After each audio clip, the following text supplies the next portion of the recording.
तो हमने कल आप लोगों की क्लास में यह बताया था दी का प्रयोग,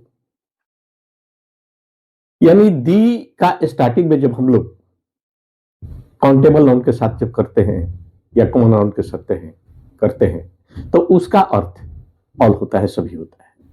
जैसे हमने बताया था ए एन का भी प्रयोग बताया था और दी का भी, दोनों का अर्थ। जैसे गाय एक जानवर है, तो एक गाय जानवर नहीं है, सभी गाय जानवर है, इसलिए हमने बताया था a cow is an animal और the cow is an animal, हमने बता दिया था। तो दी और ए का प्रयोग जो है इसके सभी के अर्थ में होते हैं। आज हम लोग बताते हैं कि दी का प्रयोग एडजेक्टिव के साथ, दी का प्रयोग एडजेक्टिव के साथ, जब दी का प्रयोग एडजेक्टिव के साथ किया जाता है तब यह प्लूरल नाउन बन जाता है। तो the plus adjective, the plus adjective equal to plural noun. अब हम कुछ एडजेक्टिव के यहां उदाहरण देते हैं, फिर से आप सुन लीजिए। जब दी का प्रयोग एडजेक्टिव के साथ किया जाता है तब यह प्लूरल नाउन बन जाता है। तो the plus adjective equal to plural noun.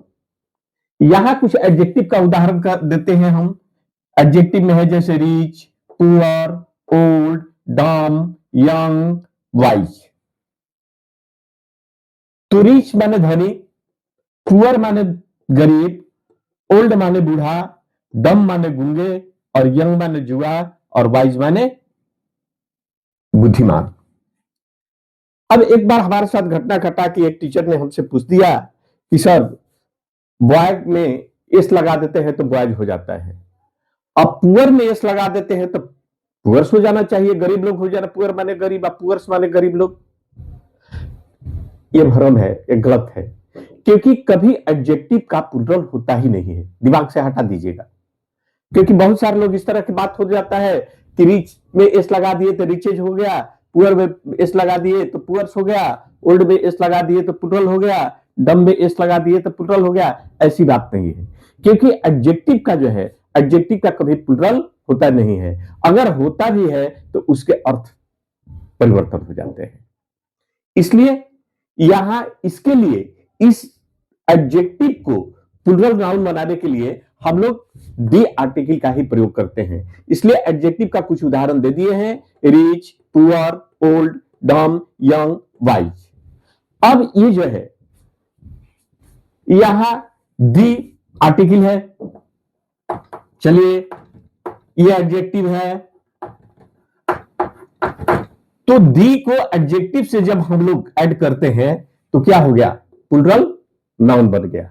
जैसे दी रिच, दी प्लस रिच, दी रिच धनी लोग, दी प्लस पुअर गरीब लोग, दी प्लस ओल्ड बूढ़े लोग, दी प्लस डम गूंगे लोग, दी प्लस यंग जुआ लोग और दी प्लस वाइज बुद्धिमान लोग। तो आप लोगों ने देखा कि दी को जब हम लोग एडजेक्टिव के साथ ऐड करते हैं तो हमारा ये प्लूरल नाउन हो जाता है, क्योंकि हम एडजेक्टिव का कभी भी प्लूरल नहीं करते हैं, ये आप दिमाग में रख लीजिएगा। अगर करते हैं तो उसका अर्थ में परिवर्तन हो जाता है। इसलिए दी प्लस एडजेक्टिव बराबर प्लूरल नाउन हो गया। दी रिच धनी लोग, दी पुअर गरीब लोग, दी ओल्ड बूढ़े लोग, दी डम गूंगे लोग, दी यंग जुआ लोग, दी वाइज बुद्धिमान लोग। अब हम इसको ट्रांसलेशन के माध्यम से भी थोड़ा सा समझ लेते हैं, क्योंकि ये सारे चीज समझने से हम लोगों को सब्जेक्ट वर्ब एग्रीमेंट पे भी काम करेगा। क्योंकि कल हमने बताया था कि ए काउ के साथ हमने सिंगुलर वर्ब का प्रयोग किया था, ए काउ इज और दी काउ इज, जबकि दी काउ का अर्थ पूरा ऑल होता है, फिर भी हमने सिंगुलर वर्ब का ही प्रयोग किया था। यहां हमने देखा कि the plus adjective plus plural verb, plural verb में क्या होगा भाई,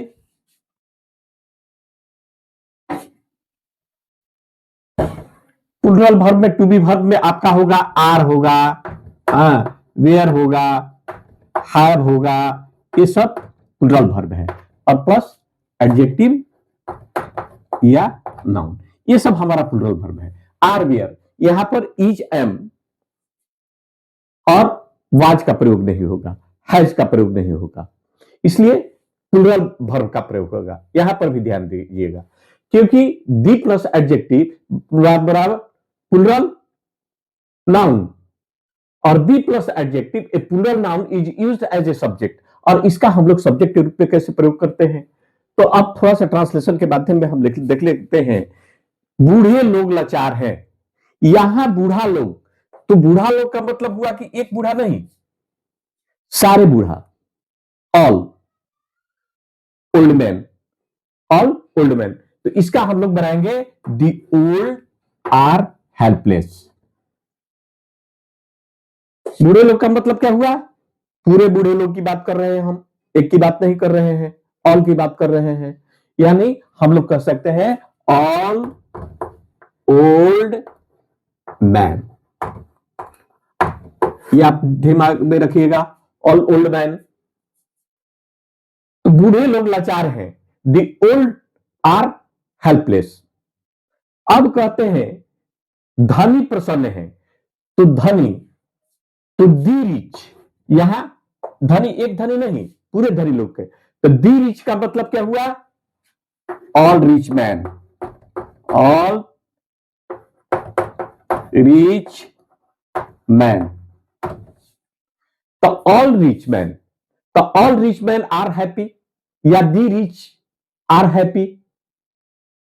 अब यहां कहते हैं कि गरीब दुखी रहते हैं, तो एक गरीब की बात नहीं है, पूरे गरीब की बात करते हैं, दी पुअर, तो दी पुअर आर सैड, तो इसका मतलब क्या हुआ, ऑल पुअर मैन। चलिए, तो गरीब दुखी रहते हैं, दी पुअर आर सैड, यानी ऑल पुअर मैन। अच्छा, बूढ़े कमजोर होते हैं, तो एक बूढ़ा की बात नहीं है, पूरे बूढ़े की बात है। द ओल्ड आर वीक, यानी ऑल ओल्ड मैन, बूढ़े कमजोर होते हैं, the old are weak, the all old man. जुआ भ्रमित है, तो एक जुआ की बात नहीं है, पूरे जुए की बात है। यहां पर भी देख लीजिए आप, दी यंग आर कॉन्फ्यूज्ड, तो दी यंग आर कॉन्फ्यूज्ड का मतलब हुआ ऑल यंग मैन।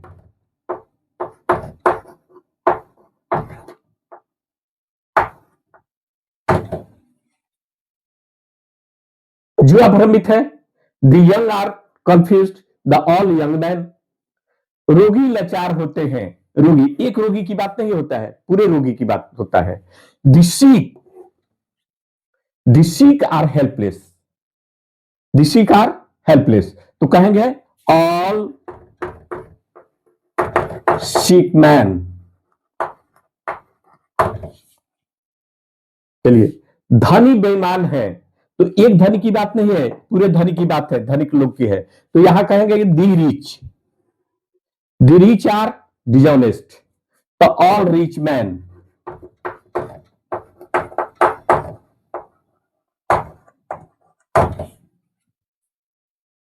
गरीब ईमानदार होते हैं, दी पुअर, यानी एक गरीब की बात नहीं है, पूरे गरीब की बात है। दी पुअर आर ऑनेस्ट, इसका मतलब हुआ कि ऑल पुअर मैन।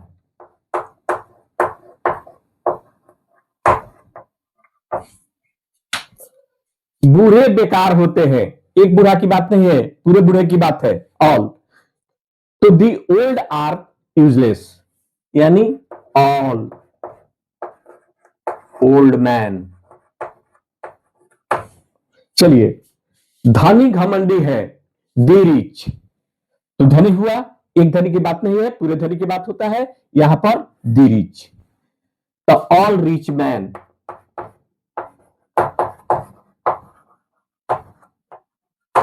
तो आपने देख लिया कि दी ओल्ड का मतलब हुआ कि all old man, the rich का मतलब हुआ कि all rich man, the poor का मतलब हुआ कि ऑल पुअर मैन।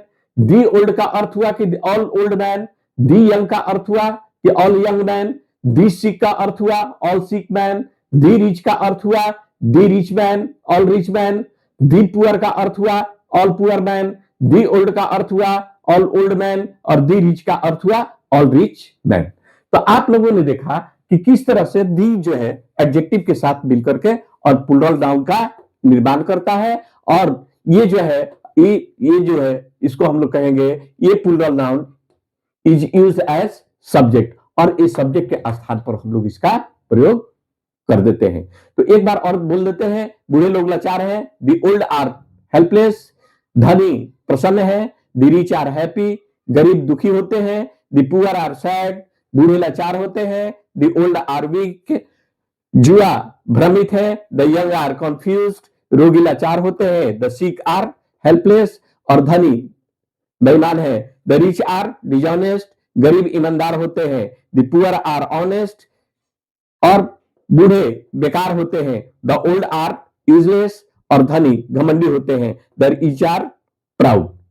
अब ये हमने इस बात को बता दिया। दूसरा और भी बता देते हैं कि द ओल्ड बराबर all old man, the rich बराबर all rich man, the poor बराबर all poor man, the old बराबर all old man, the young बराबर all young man, the sick बराबर all sick man, the rich बराबर all rich man, the poor बराबर all poor man, the old बराबर all old man और the rich बराबर all rich man. तो आप लोगों ने देखा कि जब ये प्लूरल है तो इसके साथ हम लोग प्लूरल वर्ब का ही प्रयोग करते हैं।